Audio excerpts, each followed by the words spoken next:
It's nice to speak with you today, Thom. And today, looking forward to hearing your views specifically about passion and having a passion for your clients' business, their business, and their especially in the service industry. But can you start by providing a background, maybe a short story about yourself? Sure. Thanks very much, Dustin, and thanks for the opportunity to speak with you. My background prior to going into supply chain and logistics in the last 15 years was in finance. I worked for Morgan Stanley for about 10 years, and I worked on both the investment banking side and the sales and marketing aspect of the business, as well as corporate governance. I had a university classmate, Keaton, who is a civil engineer, and he and his father have designed warehouses, in his father's case, since the mid-'60s. And Jeff went to business school with our CFO and third partner, and they came up with the idea to start a third-party logistics business, which we did. And it's called Capacity. It's at capacityllc.com, and we offer third-party warehousing and order fulfillment services, shipping orders to e-commerce consumers, EDI retailers, and anybody else that the brands we work with wishes to ship to. We work with beauty, apparel, corporate clients, ranging from ADP to Berkshire Hathaway to Tarte Cosmetics, Korres Natural Products, Weleda, and some other brands in various categories and verticals. So can you talk about why you believe it's important to have a passion for your client's business in the industry? Well, we've tried very hard to create a best-of-breed offering, and the things that we focused on naturally over time are fairly predictable. They're technology, the people, the structure and SOPs that you create around a supply chain process and service-oriented business. But one of the things that we think really does distinguish a great provider from a good provider is that passion for a client's business, for creating excellence in everything you do, and really truly caring about your client's business, because the amount of control you have over their success or lack thereof is unlike almost any other industry. You are literally touching every product before it gets to their customer, whether it's a retailer or a consumer. And so you're enormously aligned with them. And those brands that we get excited about are extremely passionate about their business. I've worked with George Korres from Korres Natural Products for almost 10 years. And George is an admirable ambassador for his brand. He just loves the family and the Greek history of pharmacology that he comes out of, and the products that they create are truly innovative and truly interesting to their consumers and their retailers.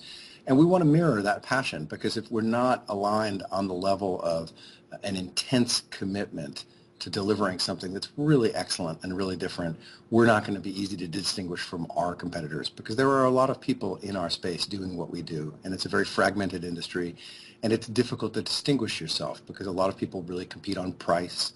They compete by having a lot of square feet, a lot of people, a lot of assets, and that isn't our business model. We're really interested in a non-asset-based, value-added offering in which we can touch product at whatever level of detail after the manufacturing stage to rework it for new channels, to repurpose it for anything from HSN to QVC, to create gift presentations, to create sets, to create assortments, to do anything you need to do to your product once it's in your warehouse so that you can help your business succeed. And how did you develop your passion? It was a little bit inadvertent, to be honest with you. I was not passionate about the capital markets. I am not ashamed to admit that I enjoyed my time in finance very much, and I learned a great deal, but I've learned a lot more owning and operating a business. And one of the reasons that I was attracted to supply chain is that I had been in what I like to call the meta business of finance. You're operating at a fairly abstract level. And I found that the things that I liked about finance the most were the relationships. So either relationships with really sophisticated institutional buyers like Yale University or Harvard, or individuals who had come up in the Louisiana oil fields and made their fortune, or had sold a waste carting business on Staten Island and made their fortune that way. I really liked the people. I thought that aspect of finance was the most compelling to me, and the stories behind those people's success is really what excited me. And so in supply chain, I saw a way to get closer to some of those stories and to actually become part of the story.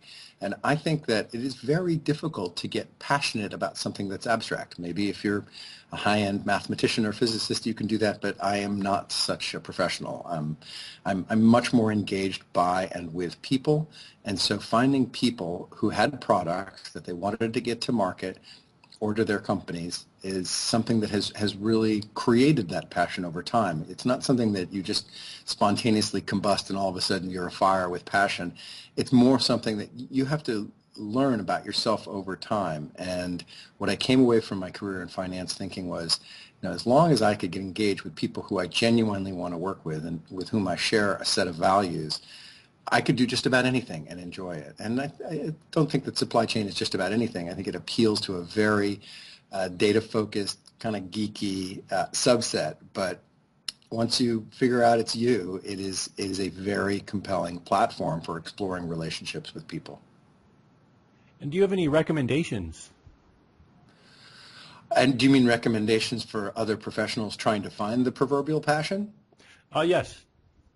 Maybe specifically within the supply chain professionals?